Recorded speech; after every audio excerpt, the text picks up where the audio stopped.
Hi, everybody. Welcome to Virtual Bourbon. My name is Steve Akeley. We have a fun event tonight. We're going to be tasting the kosher whiskey offerings from Buffalo Trace, and we're going to be learning a little bit more about what goes into certifying a whiskey so it is kosher, those type of things. I've heard a couple different things. We have our expert on here, Mr. Jeff Kaplan, who's going to be telling us about some of the stuff, how it works and all that. We're going to learn a little bit about culture and things like that. It's a little bit different event than we normally do, but I think it's going to be a fun one, and hopefully the whiskey is good as well. So, hey, Jeff, how you doing, man? Doing good, Steve. Thanks for having me, bud. Absolutely, absolutely. Thank you for doing this. Go ahead and put a plug in for your restaurant. I think that's important. We'll get that in right away. You've taken time out of your schedule. You and I planned this for, I don't know, probably at the beginning of 2021. It's been a long time ago, and this was before you owned your restaurant. I don't even know if at that time you were actively looking to buy one. It's been so long. You're probably thinking about it at some point, but I don't think you had anything like in the works. And we set this up, and now you have a restaurant. So I had to reach out to you, and I was like, Jeff, if you can't do this, I understand. I know things are busy, but just tell me. And you're like, no, I'll go into my office and do it. So tell us a little bit about the restaurant before we get started. Yeah, so actually Tuesday will be 3 months since we've owned the place. It's crazy to think it's been that long, but real quick, it's been a lifelong dream of my wife and I since we met 25 years ago. And you follow down some crazy path on this road of life and never know where it's going to lead you. And just some things have happened over the last year to make me, look at things differently. And so it was just time. And we started looking about 6 months ago. It was actually right about the time you and I first started talking. I didn't know what was going to happen. Certainly didn't want to put anything on hold. And I was in no rush, but we looked for a couple months and found a place out by the house that was a good fit for me. So I'm fortunately proud and happy to say we are the new owners of a place called the 859 Tap Room and Grill. And I don't know if you can see it on my. Oh yeah, very nice. Yep. In Florence, Kentucky. It's a sports bar, beer and bourbon. We've got 60 beers on tap, the largest beer wall in Northern Kentucky. I'm over about 144 whiskeys as of today. So just pushing it forward. We're in the process of I'm building out the kitchen and adding new equipment. I'm hoping in the next 2 months to take food up to something a little nicer than just sports bar food. But for now, we're a really badass bourbon, beer, and sports bar in Florence, Kentucky. Yeah. So how far from Cincinnati, just to give a perspective for those aren't familiar with the area, Sure. how far from the big city are you? So we are 10 miles south. Okay, you're close. Yeah. Yeah, it's a 10-minute ride, and we are less than a mile off of 75 off the expressway. So we're convenient, we're close, in a great area. Yeah. And not only, you've got all the beers on tap. So if you're a beer fan, you got food, you got lots of TVs you can watch, you got the whiskey behind the bar, but you've also got a little bottle shop thing going too, don't you? I do. It was a very important to me. I put in and applied for a package license so we could sell alcohol to go. My first thought was, obviously we're in a bourbon community in this area, but with my Select Six, part of the barrel pick group that my restaurant's a part of, we do 8 to 12 barrel picks a year. We split them. So there's 25, 30 bottles or so roughly from each barrel. And so to have the package license to sell those is nice. As much as I love pouring bourbon for, to sell at the bar, I don't know how long you would take to sell by the pour 30 bottles. So I thought it was important to have that to get our product out there, but then also having 60 beers on tap. They're 90% craft. They do have domestics, but of the 60, 45, 50, 52 of them are craft local beers. And you don't have anything like that around here. So I thought it would be great to do growlers to go. So we've got growlers with our logo on them, and we did open a bottle shop. So I got a lot of your standard stuff. I got Makers, Woodford, things that we use here in the restaurant, but that people may want to buy. I got Wheatley vodka on the shelf. I've got Tito's, just some basic stuff. But then we lay in our barrel picks. So our OKI Select Six barrel picks went up there this week. I do have some of the Bourbon County Stout bottles that are up there currently to sell. So we'll continue to put our product out there. But it's just a means to, one, maximize the business, but just make it, sort of an all-inclusive one-stop shop. You come in, you get dinner, you can take beer home on tap if you want, or you can take a bottle of bourbon, and we also sell the neat tasters as well. So it's just kind of covers the whole spectrum, I guess. Okay.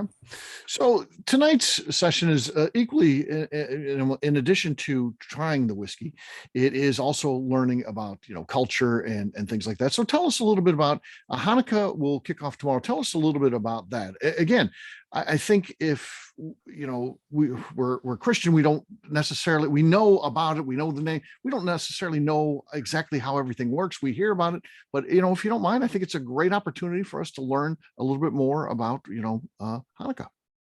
Yeah, no doubt. So Hanukkah is the festival of lights. It is at sundown tomorrow. Okay. And it goes on for 8 nights, and it's to it commemorates back when the Jews were fleeing Jerusalem, and they went into temples and were trying to hide, and didn't they had a raw crude oil that they were hoping that they would light it, and it would give them light through this revolt that they were living through. And it somehow lasted for 8 days. And so it has become the celebration of the Festival of Lights, and we celebrate it for 8 nights and light candles to celebrate lights each night. So there's some more in depth to it, but that's the generic but the basic reason why we celebrate Hanukkah every year. Yeah. Yeah. And for our crew here, if anybody wants to ask any questions or anything like that, feel free to do so anytime. We don't have to wait till the end or anything. Small group, it's manageable. So jump in at any time. So, and you do some family things and stuff like that too during Hanukkah, correct, Jeff? Yeah. It's very common to get together. Food, I think it's very common in Jewish culture to get together over food. I guess that much like many cultures, but obviously I grew up Jewish, so I can only speak to that. But yeah, it's very common to get together for food and celebrate. But those 8 nights, you get together with family. You light the menorah at night. You're supposed to do it at sundown. You light a candle each night, and then one more for each additional night. So you fill the menorah up to 8 candles by the last night. We say a small prayer, and then share gifts. People do things differently. When my kids were younger, we would give them little gifts each night, all 8 nights. It was something they looked forward to. Now that my kids are in their mid-20s and really, I don't know, that individual gifts, we tend to just give them, we celebrate every night. We light the candles every night, but typically I just give them either a check or cash. That's really what they want. That's all they want, right? Yeah. They get to that age, that's all they want. So, yeah. So, and, some years if we've decided we were going to give them, $500 a piece, we'd split it into, $50 a night for 8 nights and do it that way. Some nights I'd give them 100 and the next night nothing. And so it's just kind of play it by ear and see how it goes. But for our family, we've come to that. We just give the kids gifts. I'm sorry, we don't give them gifts. We just give them cash because that's what they want. Right. But Jeff, again, because we're learning here and we don't necessarily know, so questions are okay. Does Hanukkah, does it change dates, or is it one that's set, it always kicks off on the 28th, or is it move like Thanksgiving does, or some Easter, other holidays that we may be more familiar with that tend to move around a little bit? Sure. So it's always the same on a Jewish calendar. During the month of Kislev, it's on the 25th of Kislev. The Jewish calendar does not coincide with the calendar we use. It's not a 12-month calendar. Okay. It's more than 365. So a full rotation doesn't match up with Gotcha. our calendar. So it's different every year. Some years it's very, like this one, it's pretty early in November. Sometimes it's in the middle of December and right around Christmas. I think maybe 2 or 3 years ago, it was like the 23rd or 24th. The first night started just before Christmas. So it is different every year. It falls on the same, like I said, calendar night on the Hebrew calendar, but it does not rotate the same and coincide with the calendar we all use. Yeah, absolutely. And Mike, if you don't mind, you would tell me the other day you married a Jewish woman. So tell us, a little bit about what you guys do. Well, so yeah, I've married a Jewish woman. I guess she's Jewish by blood more than practicing, so to speak. Right. So, right. Yeah, my wife's mother's family was actually in Germany when it was not a good time to be Jewish. They were actually more towards Poland and whatnot. So she's done a lot of that research, and her mother's father had the tattoo and the whole 9 yards, and they were lucky and survived, and then came to the States shortly thereafter. So yeah, it's kind of interesting that, of course, like anything that's really traumatic, there's not a whole lot of talk about it afterwards. So there's a lot of that. Unfortunately, a lot of that, word of mouth and stuff just didn't get passed down because it just nobody talked about it. So it's very interesting. Side note is our, little community where we live is for me, everywhere I live, this is probably has the biggest Jewish population in our little neighborhood that I've ever been around.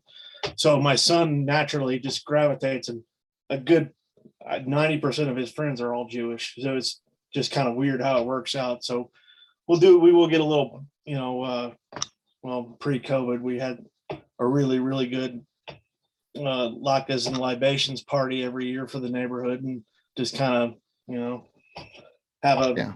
big celebration with food. And So holidays, you kind of do like a mixed celebration, incorporate a Yeah, little bit yeah, of, it's- yeah, I think that's good. Yeah. last couple of years has kind of had to take a break, but we're looking forward to. I think because it's so early this year, it's kind of throws a little bit of a wrench in it for everybody because it's. But who knows? We'll see what happens. Yeah.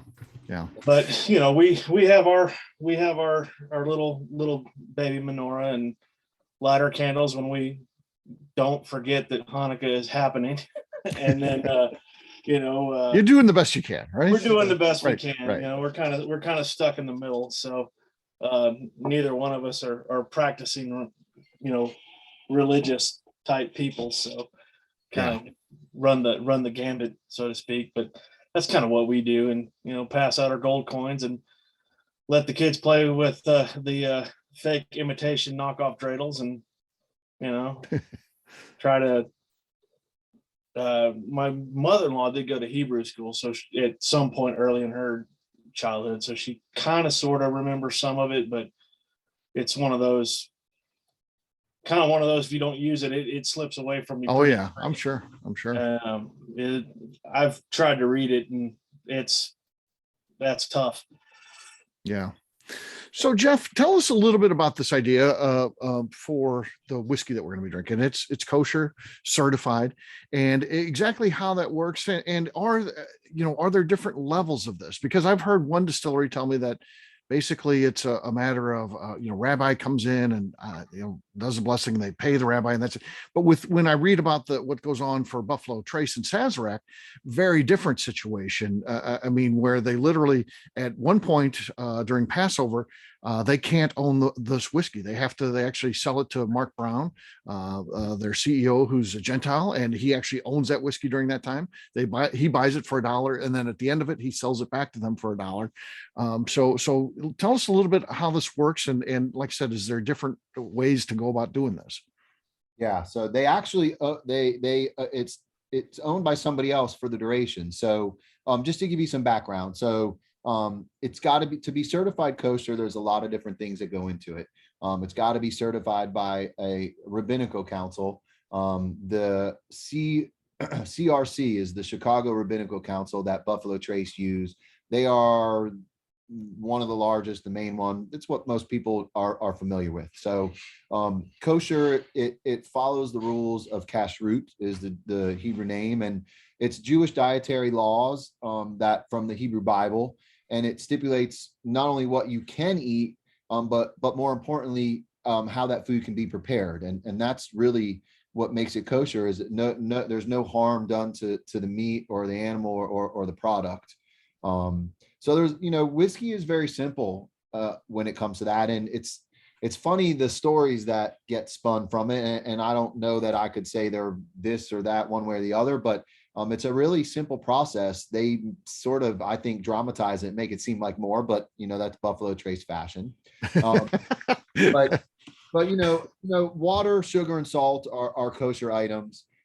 Most things that come from the ground are kosher. So your barley, your wheat, your rye, your corn, all of that stuff, so whiskey is typically for the most part kosher already. Okay. But for it to be for it to be kosher, one, your master distiller has to ensure that all the ingredients are kosher, including the yeast. Everything has to go in. But then also you have to take account for the equipment. So any equipment that has run regular non-kosher stuff has to either be cleaned, sanitized, and then blessed by a rabbi, or not used to run the same product. Where it really comes into the hurdle of staying kosher is when it comes to the holiday Passover. And the Jewish holiday of Passover, it's usually in March or April. And kosher law states that a Jew may not own anything produced from grain through Passover. So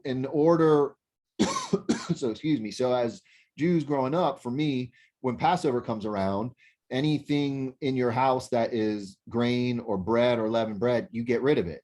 And that's where matzah came into play. Jews eat matzah because it's unleavened bread. It hasn't risen. And so the trick to keeping whiskey kosher, so to say, they essentially, and what with Buffalo Trace, with this situation, they went to the Chicago Rabbinical Council 8 to 10 years ago. Okay. And the barrels that they picked, they were designated barrels prior to Passover 8 years ago. And the barrels had to be purchased by an executive at Buffalo Trace or Sazerac or whatever company that is not Jewish, and to be overseen by that council and this individual for that time period. Once you get, like I said, once you get to Passover, if you don't sell off your grain, and obviously, as we all know, whiskey sits for years. Right. It doesn't go from, you don't start today and in 9 months or 10, 11 months before the next Passover, you're done with it. So whiskey sits. So this particular whiskey, from what I understand, is about 8 years old.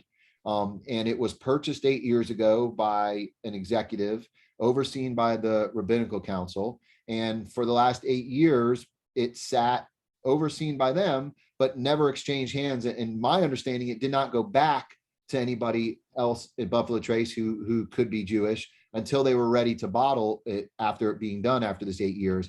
Then once Passover passed at this 8th year, then it was all sold back to Buffalo Trace, back in, it never left their hands. Right. But technically wasn't owned by somebody who was someone who wasn't Jewish. So, they kind of sort of wiggle around the guidelines, I guess, so to say. So they make it sound like it's this really big thing, but it's to me, it's really just a tech. Now, there are other distilleries that have done this over the years prior to Buffalo Trace. Buffalo Trace was really who made it mainstream, and it was another product line for them. And I'm not saying that it's not a different product than it is kosher. It has passed through all these technicalities.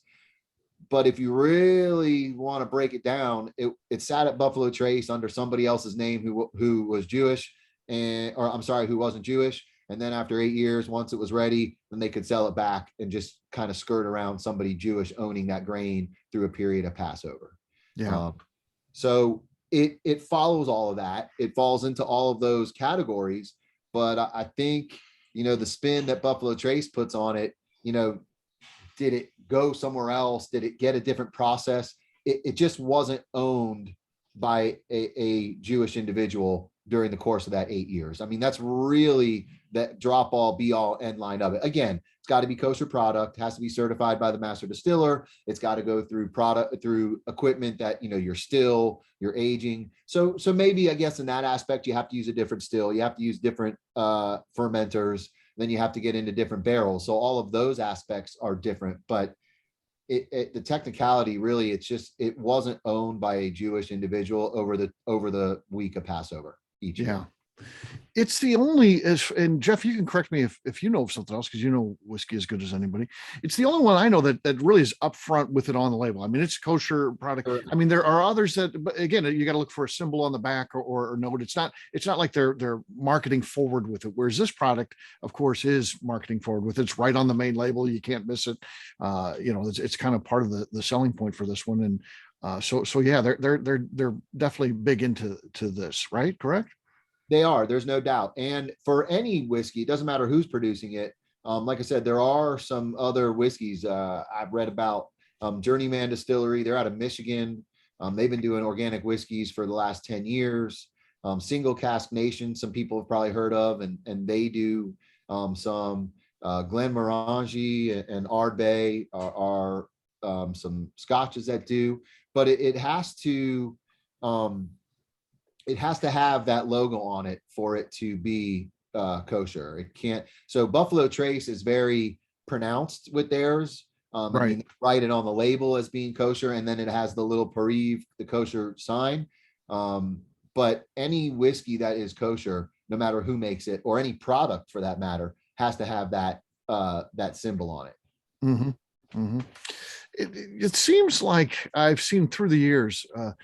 Have you seen the Wild Turkey ones they do for a certain, I don't know, there's some sort of event or thing like that where they do one for Wild Turkey that's kosher certified? I'm You know what not. I'm talking about? No, not familiar. Yeah. It's interesting, but I should have pulled that up for Yeah. this, but Well, yeah. like I said, I'm not knocking Buffalo Trace and or any other distillery, but I just calling a spade. I feel like they drum it up as this big thing where really it's the same juice sitting at Buffalo. I mean, it's not like they take it somewhere else. It's still aging and they may have a specific rick house for it, but the technicality, obviously, again, like I said, it's got to be kosher product, kosher equipment, but the technicality that allows it to be what it is, it was owned by somebody who wasn't Jewish through its life, so that as you go through Passover, it doesn't come into play. So it is kosher, but I think it's a little tricky. You know, I think they play it up more than, it's not like they're doing something extra special to the whiskey to make it different. And I think Yeah. that's what I guess through this, as we, do this podcast, that's something to learn from it. It's not necessarily a different process. It's still, they have their mash bill, they're still cooking their mash, they're still fermenting, it's still aging, they're still going in to, new charred barrels, the same of all of the normal bourbon and rye characteristics that you have. Just that one technicality that it's been overseen by the rabbinical council and certified by them, and they oversee it throughout the time. So there is some of that, but like I said, the biggest part really is it's just through the holiday of Passover every year. It's not owned by someone who is Jewish. Yeah. It looks like it's going to be an ongoing release because I ran into some of this just this week. I saw it on store shelves and things like that. So it doesn't look, they never really talked about, is this a one-time release or anything like that? But, in the years since, I've seen more of it come out and hit the shelves and things like that. So it looks like maybe ongoing, it's a yearly release that they're doing or something like that. Yeah, I would think they'd keep on it. Obviously the vision that Buffalo Trace has is like no other. They have been cranking out products every year, their experimental collection. And I mean, just there's so many different things that they do. Obviously, they had the wherewithal and the foresight to 8-9 years ago put this away and start this process. Right. So that, you couldn't just go back a year ago and say, okay, we're going to make this kosher, we won't own it for this year. Well, then it's either not kosher coming in, or now you've only had it for a year. So they had to plan it out properly 10 years ago, 8 years ago to get to here. So to continue doing it, then yes, it's a plan they'll have to still have in place moving forward. But again, we all know Buffalo Trace is that marketing machine that they find a way to get it done every year with new products. So I wouldn't be surprised if it was something that continued. When it first came out last year, I mean, the buzz around it was huge. I mean, anybody in bourbon, and wanted to know about it, wanted to taste it. I know I hunted it down. I tried to find bottles so I could taste it. Yeah. Like I said, the reality is the whiskey is no different. It's their mash bill. It's still Buffalo Trace whiskey. Yeah. I guess the difference would be by nature. Maybe they're doing multiple runs, but it's a sweet mash versus the sour mash because they're not using, they can't use, they have to totally clean out everything and all that. So they're basically starting new. So it's kind of like a sweet mash, which wouldn't be something they would normally do. But yeah, so that's a little bit different, I guess. But I guess that also I don't mean it's not when I just say it's not different. It's I don't want people to think like it's a different product that's been produced and there's something that makes it kosher that's like this big mind blowing. You're like, oh my god, right? And no disrespect to anyone involved or someone who's kosher, and they're like, oh god, now listen to what he's saying about it. But I really think if you break it down and get down to the bones of it, that that week of Passover that they avoid it being in someone's hands, doesn't change a whole lot of what it really is. Yeah. Yeah. All right. Well, let's try some of this. I assume we want to start with the wheat one first. So go ahead and we're going to go through both of these. Labels, by the way, bud. Oh, you like the labels? That's Yeah, I love that's it. Justine. Justine does all that for me. So, Yeah. so yeah. Yeah, they're cool for sure. So it looks like a little He's mini so version. talented. Yeah. Well, she adds to these things for sure. So Absolutely. all right, let's talk about this one. Man, it smells good. That's solid on the nose. No doubt. I mean, maybe even a little grape jelly there, huh? I mean, It does smell like candy. There's no doubt. yeah. Yeah, really sweet on the nose. What do you think, Justine?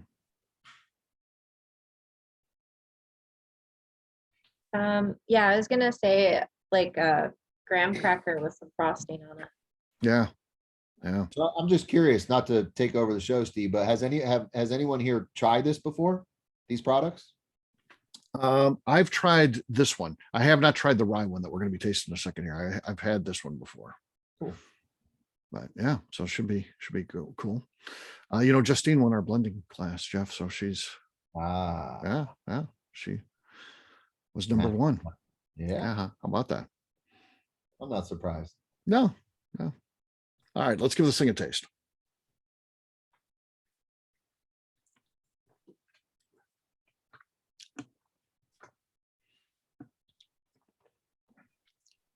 It's really good. I mean, it's very flavorful.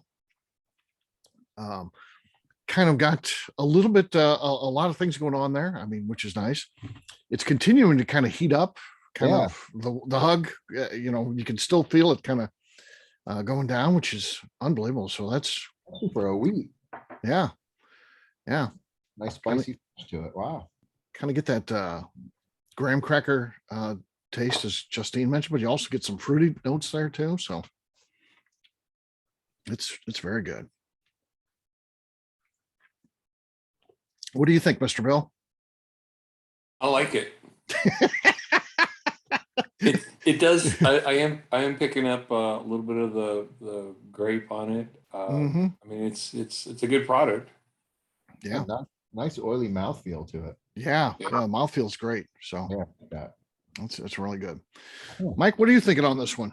Well, you know, since it's pumpkin pie or pecan pie week at my house, because I don't eat the pumpkin stuff, but yeah, so it's, you know, I've kind of vanillaed myself out this week, and yeah, this is right in line with that for dessert every night. So Mm-hmm.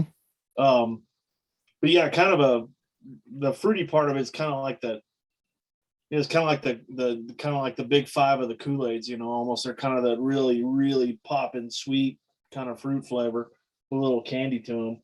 Yeah. But yeah, the hug on it for a wheat is a little more than I would have expected, but in a Yeah. good way.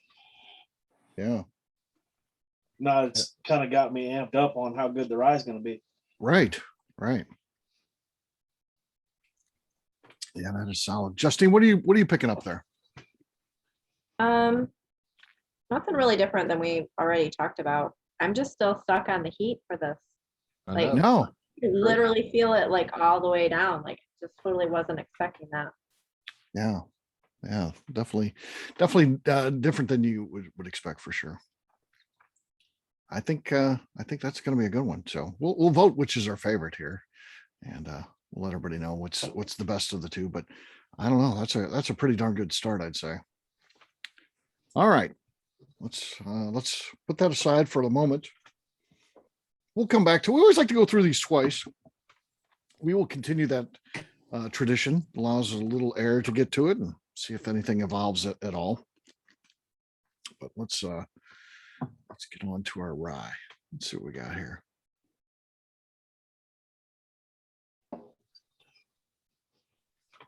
Ooh, that's good. Damn.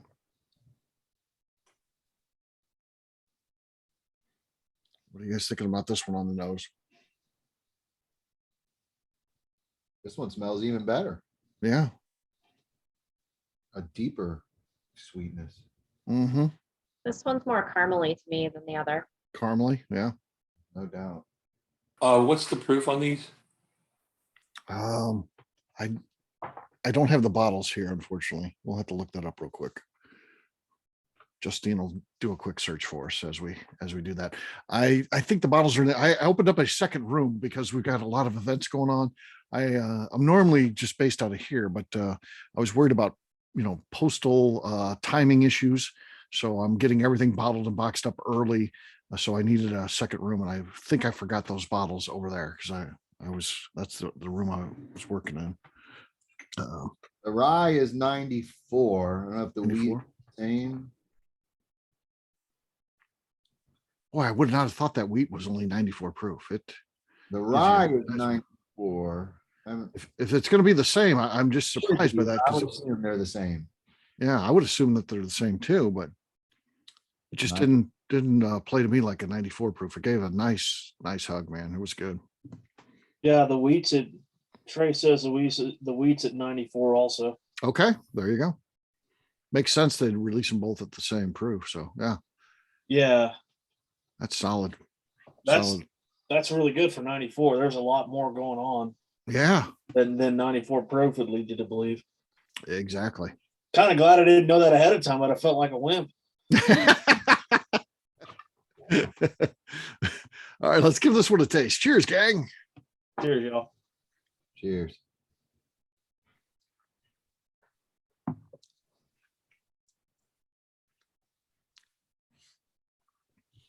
That's really good too. I mean, I get the a little bit kind of classic caramel taste, vanilla.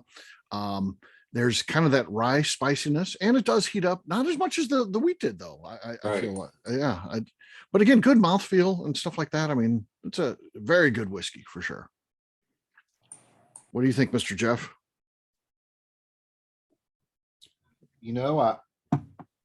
I feel like I get more spice and more burn from the wheated recipe. Yeah, Ironically enough, yeah, I like the rye. I think I like the wheated better. There's a sweetness on the front end that I don't get from this. And I like the finish on the wheated, which if you had asked me going in, I would have thought the other way around, but tasting them side by side, I prefer the wheated yeah, yeah. for me. I don't think you're wrong. That wheated was really Hey, good. Yeah. Yeah. I mean, the rye is good. Yeah. I just, between the It's two. solid. Yeah. Yeah. Definitely Justine, what do you think? Yeah, I agree. I feel like the mouthfeel on the wheat was better, Yeah. and definitely it was warmer. Mhm. I mean, this one's good. I like it. I get a little bit of kind of like a dill aftertaste Okay. that you sometimes get with rye. Yeah. Yeah. But yeah, I mean, it's good, but I have to agree with Jeff. I think I like the wheat better. Okay. All right. All right. Mr. Bill? I'm also picking up a little bit of like a dill weed in on the rye, Yeah. and I like it real well. It's not a roller coaster at all. It feels like it does have a little bit of heat, but nothing like the wheat did. Yeah, the wheat was definitely, surprising. I would not, again, blind taste test. What's the proof on these? I would think that the wheat was 10 points higher Right. than this one. So, Mike, how about you, man? What are your thoughts on this one before we? I'm getting the same kind of herby, fighting through the kind of picking up the spice on the nose, but then there's that herby quality back, and it's also maybe like a little musty, Yeah. just right on the nose. But yeah, the I mean the flavors are pretty good rye, pretty standard. But yeah, not near as much much hug as the first time around. And thinking about it now, that the wheat almost drinks more like a 107, Yeah. like an antique, kind of along that line. True. But it's a lot harder to fight through the kind of the herbal to the sweet on the nose on this one's kind of what the biggest thing I'm getting out of it. Yeah. Yeah. Well, let's go back again, just kind of a little bit higher view of it. Just let's taste these both one more time. It's always good to do that before you make a decision. We know where we're leaning probably at this point, but let's go back through. We'll start with the wheated one again. Wow, the nose on that, just, Yeah. holy cow, is that coming through? It's Mhm. like brown sugar. Yeah. Mhm. Like It's opened up in just 10 minutes. It's crazy. man, it is. That is bold. Huh. Wow. I get that. That is really good. Yeah, it definitely evolved and it was good to begin with, and now it's great. I mean, that's Yeah. Yeah, I think this is more of like a roller coaster. It's got peaks and Mhm. valleys. yeah. Yeah. All right, let's give it one last taste here. Let's see what we got.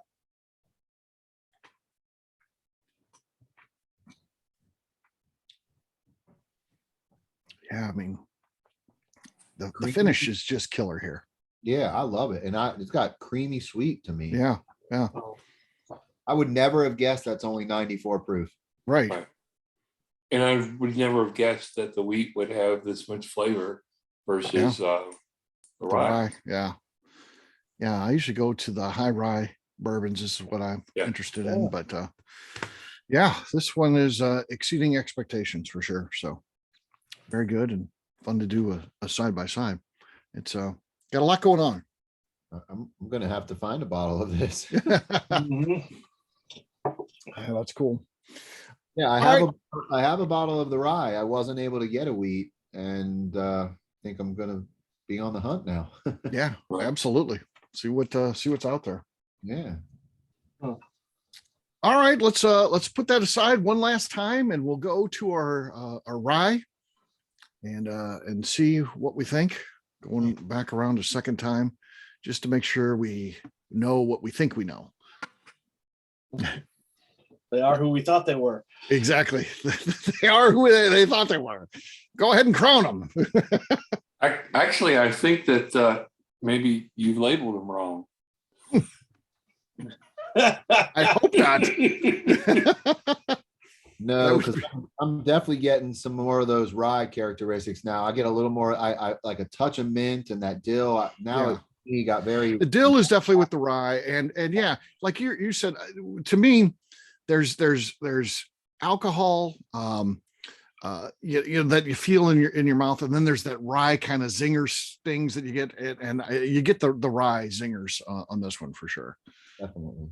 But I think Mike made a good point that the wheated one drinks like Antique 107. It drinks up in proof, and yeah, for 94, it really is outstanding. So yeah, it's one of those things where you know, they always say that you got to get the right proof, and it seems like that's probably the right proof for that whiskey. It's probably 94. They probably tried a lot of different, and that seems perfect. And Right. if I had to guess, it's probably the same mash bill as 107. Yeah, probably. Mm-hmm. It's good. So, all right. I mean, this one, it's solid. It's a good whiskey, but I think I'm going to cast my vote for the wheated bourbon, the first one that we tried. So I'll officially lock that in. It is now up 1-0. Let's see here if I can make this. Mike, what do you think? A, the wheated, or B, the rye? I'm gonna go weeded. Okay, that means Wheated's up 2-0. It only needs one more vote to end this thing. We'll go through and ask all five, but we'll see. Mr. Bill? Weeded. Wheated. That means Wheated is our winner, no matter what happens to the rest of these votes. But we'll see if we can get a sympathy vote in there for the rye. Justine? Weeded. Wheated's 4-0. And finally, our gracious host for this evening, Mr. Jeff, what are your thoughts? Well, hate to go with the status quo, but I can't argue with what anyone's saying. It's the weeded for me as well. It's delicious. The wheated, yeah. So there you go. It seems like the wheated is the one that you should seek out. If they're both on the shelf and you're a little bit torn as to which you should get, I think our official recommendation is get the wheat. If the rye is only available, it's not like it's bad. It's certainly a very good whiskey and solid. You'd get it, you'd enjoy it. I think where you'd get into trouble is if you get both of them side by side to taste them. I think the wheated one is actually the better one. But again, that's our opinion at this point. We could do this again next weekend, and maybe things have changed a little bit, and we've eaten a different dinner or something. We're like, oh, this rye is the one that we love. So, but for sure tonight, 5-0 sweep. The wheated one is the one to get. Before we close this thing out, I want to know, does anybody have any questions for Jeff? Again, kind of this combination of a whiskey tasting, a little bit learning about culture and things like that. Does anybody have any questions? I have a question for you, if no one has Sure. a question for me. So I know you said Justine did the labels for this. Who portioned out these samples, you or her? I do. Yeah. Yeah. So were these poured from a brand new open bottle? Brand new open bottle. Correct. Yes. Just So, curious if they had some airtime to them. No, I mean, literally, opened it, cracked the bottle and poured it and then sealed those up. So yeah, I mean, minimal airtime, of course, in between that, but yeah. So yeah, and smaller group. Well, I think we had 10 sign up. So I've still got more than half a bottle of each of these, which is kind of cool. So I'll be able to enjoy these moving forward. So very, Right. very cool. Any Really other good questions? product. What's that? Really good product. Yeah, I liked it. I liked it for sure.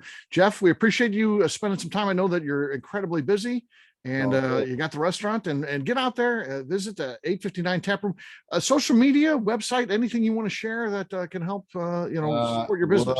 We're on Facebook, Instagram at 859 Tap Room and Grill, and our website is under construction right now. We're working on that. That will be 859taproomandgrill.com. But I just want to say thank you for the invite on this. Obviously, I knew of the product, and I'll be the first to raise my hand and say I hadn't tasted it before tonight. I'm really impressed with what it is, and I'm glad I was able to do this. I appreciate Yeah. it. I'm glad you. Jeff, I Yeah. do have one question. What is the 859 referencing? 859 is the area code here in Northern Kentucky in Bourbon County, NKY. Very cool. Very cool. And of course, my book, Bourbon Assignments, in addition to 859 will be in there. It was not in the mix when I was putting together the first one. I will be visiting there. I'm going to be doing a trip to Kentucky in January where I go out and visit the new places. I want to see what Jeff's got, and we'll come up with some cool assignments for you guys to do too. I'm going to collaborate with Jeff on that, and we'll come up with some cool stuff for you guys to do when you're visiting there to get you some nice bonus points and stuff like that. So, but yeah, it'll be really fun, I think. So I like that. All right, with that, we'll say goodbye. Jeff, stick around for just a second. I do have an off the air question for you. So take care, everybody. Bye. Cheers. Peace.